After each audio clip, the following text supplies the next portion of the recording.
This is a story from my own life, which I call Chris's story. It goes something like this. It is a warm summer's day.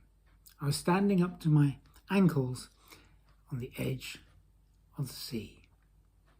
Chris, who was about 5 at the time, was out in the water a few meters away from me with a skimming board.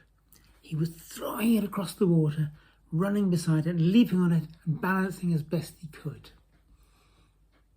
He was completely covered in suntan lotion. He looked almost whiter than white. It was a hot day, the sun was out, and I had even put a hat on at his mother's insistence.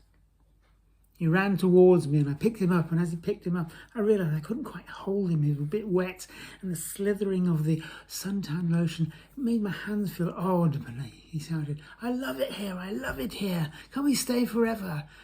Not today," I said to Chris. "We're going to a castle this afternoon. Is that all right? But first we'll have lunch, okay?"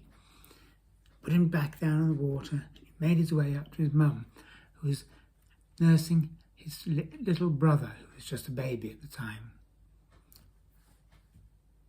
Becky got out some sandwiches, handed it to us, and we sat down in the sand, and had those sort of crunchy beach sandwiches, which were lovely, but there was something about the sand that somehow got into the sandwiches and kind of ruined the experiences. But the peaches we had, I can smell them to this day.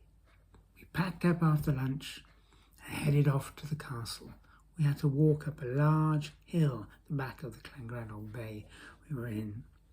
We got to the car and drove away. Arriving at the castle, there was a little toll booth. I got out of the car with Chris while Becky sorted out the baby, and Chris ran ahead to the toll booth, where a hand stopped him. "Just a minute, sir. There's a ticket system here."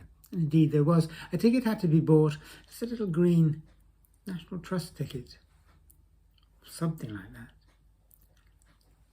And we both ran into the castle. There was a lawn in front of us, 2 great towers behind us, and a wall.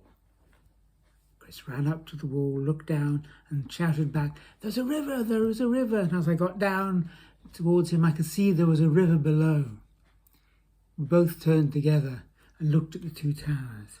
And then Chris, instinctively, because he was one of these children who ran everywhere all the time, ran away from me towards the wall. There was a path up the wall and a handrail no higher than my waist across the top. And before I could stop him, he was up the wall and across the top of towards where the towers were. His mum arrived and looked up and said, "Go and get him down. It's too dangerous up there. There's only a handrail on one side." I went towards the wall and then appreciated quite how steep the path up to the top of the wall was. But he just bounded up. I put my hands on the handrail and started walking up.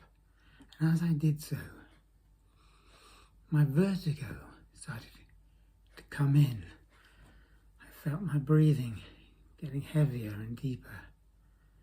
And as I got to the top of the wall, I saw him running around on the cross path at the far end. And in my mind's eye, I saw little Chris fall off the wall. I tried to shout, but I couldn't. My vertigo was completely overwhelming. And I waved. And Chris turned and walked slowly and quickly in his own funny way back across the wall. And I grabbed his hand and said, "We must get down off this wall. We must get down." And slowly I turned around and step by step came down towards the grass and let his hand go. And he ran away shouting, "Dad, Dad, can we have an ice cream soon?" And I said, "Of course we can, darling, of course we can. Oh, my love, you can have anything you want. You're safe." Step forward 20 years. Chris is training to be a teacher in Liverpool. And Chris hands me an ice cream on the front near the Museum of Liverpool and says, "There you are, Dad, that's for you. Hey," he says to me, "shall we go and see my flat? It's just round the corner." We go round the corner and there is the West Tower. Blue and grey, a tall modern building. And somehow, even though he's really and officially a student, he's got himself a flat which he shares on the 22nd floor. "But that would be lovely to go and see your flat," I said. Finishing off the ice cream, we made our way into the lobby at the bottom of the flat.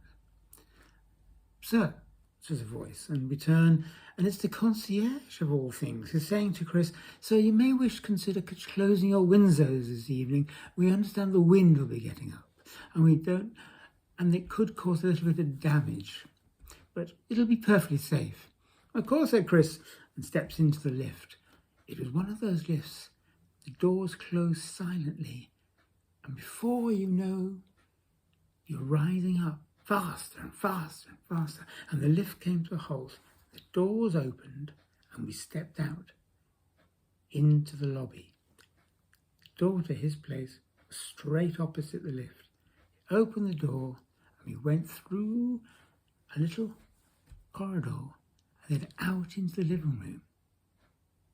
What Chris hadn't told me is that 3 sides of his living room had a view of Liverpool. I stepped forward, and there, as I stood in the middle of the room, I could see the Liverpool cathedrals up on the left. The Liver Birds are literally down there in front of us, and then the docks to our right. But then, as I stepped even closer to the windows, my vertigo got worse. And I said, "Oh, I'm not very good with these heights. I am not very good with these heights." And I sat down, and Chris smiled at me, went over towards the windows, and leant back in a crucifix-type position, back onto the window pane, overlooking Liverpool and the drop. In my mind's eye, I saw the window cracking and falling away, and as the glass fell, I saw Chris falling backwards into space, and I tried to say, Chris, come back from the edge, come back." Chris just smiled and said, "It's okay, Dad. It's okay," as he patted the glass. And in that moment, I realized it was okay, because those feelings of love and protection and wanting to make sure he was safe would never, ever leave me.